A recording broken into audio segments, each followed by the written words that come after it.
So, good day everybody. We have another interesting case to discuss today, and this case came to in our OPD. It was a referred case which presented to us with a left-sided cheek swelling, and on just clinical examination, whatever swelling was there, it was involving the skin. So that means there was PUD orange appearance. So dermal infiltrations was there.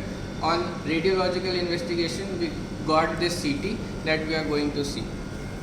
So this is a CT scan of nose and paranasal sinus, contrast enhanced CT scan. And if we see the coronal scans first, on this plate where the appearance of the nasal bones are there, bony nasal septa is there, we can appreciate the soft tissue density in the left nasal cavity. Now moving more posteriorly, in this cut, we can see that this mass is already eroding a part of the lateral wall of the maxillary sinus. If we move more posteriorly in the coronal cuts, we will be able to see that the inferior wall of the orbital cavity is getting eroded by this mass. We cannot, and the orbit is also little laterally shifted, right? So again, this mass is seen to totally erode the lateral wall of the maxillary sinus. Further moving down,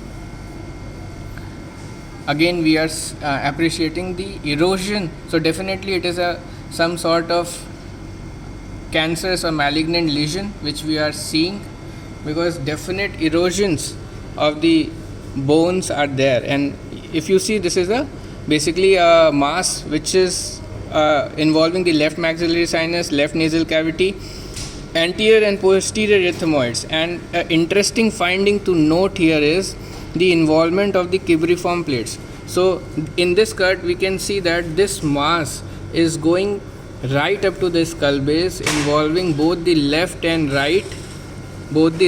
left cibriform plates.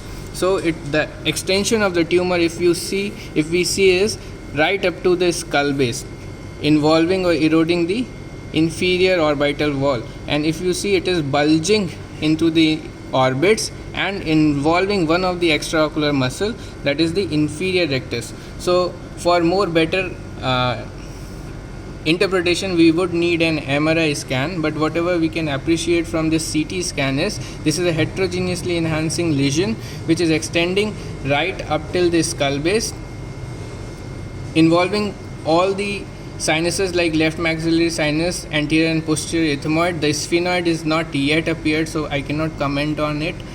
The left nasal cavity and the extraocular muscles. Here again we can see the erosion that has been done with the mass, and posteriorly also it is covering whole of the part of the choana. Here the sphenoid, it is also extending into the sphenoid sinus, eroding the anterior wall of the sphenoid and extending into or up till the sphenoid sinus. Now if we see the axial cuts, right? So axial cuts are also very important to see the anterolateral wall of the maxilla and its erosion. So here in this cut we can appreciate the medial and lateral pterygoids, and here the maxillary sinus, the anterolateral wall of the maxilla is eroded, and this mass is entering into the premaxillary soft tissue. So definitely this mass is also involving the premaxillary soft tissue, and somewhere due to this there is PUD appearance, the dermal infiltration of the skin. Again here the anterolateral wall of the maxilla is eroded. So it is going to be means mostly when we see this type of mass, we try to imagine the endoscopic route. So this is not a case of endoscopic, so we are pretty clear that we have to do an open approach for whatever this tumor comes. So again the anterolateral wall and everything is eroded. It is extending right up to this skull base, and here we can see the involvement of the anterior and posterior ethmoid.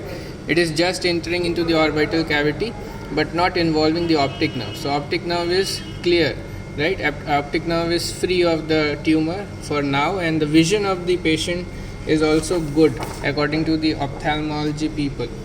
And if we see, we have got one MRI picture also.